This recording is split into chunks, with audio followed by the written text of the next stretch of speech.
Got it. So as a leader, walk us through how this is more effective than traditional foresight to actually lead during periods of uncertainty. Yeah, and not to take away from traditional foresight methods, which will continue to be very useful. But the simplest way to think through this is in terms of building a scenario or a series of scenarios and trying to understand which scenario has the greatest possibility of playing out. And if you're making an investment decision, if you're trying to think through innovations that you pursue, those are all really good questions. But they really are based on some probability that a scenario you've come up with is going to play out. And it's a starting point from today. Let's say you're looking out to 2030 and you're trying to make some decisions. You don't have the middle. The difference in my mind is how you get from today to, I'll call it a scenario, although I don't like the term. I don't like the term only because I want to get away from traditional foresight terminology and start to kind of insert new language around how this is a little bit different. And so to me, the biggest difference is the middle, is you're actually showing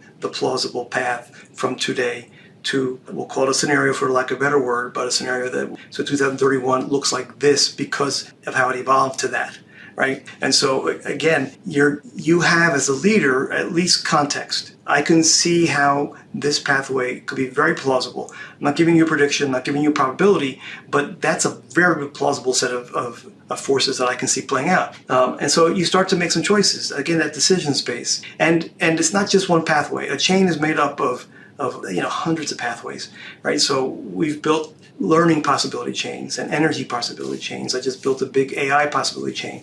The learning one I just wrapped up has 62 pathways, and I'm only gating it because you can only do so much, right?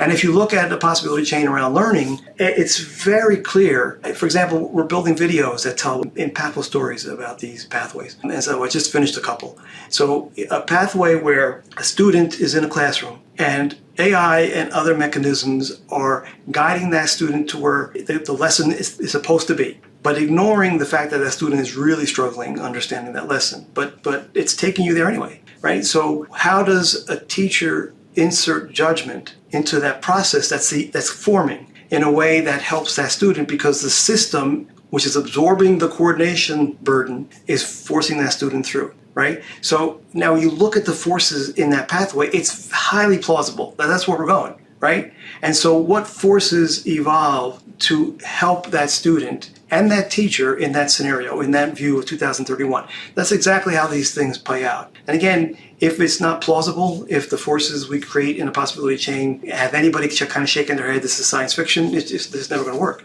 So there's a lot put into the plausibility side of this story.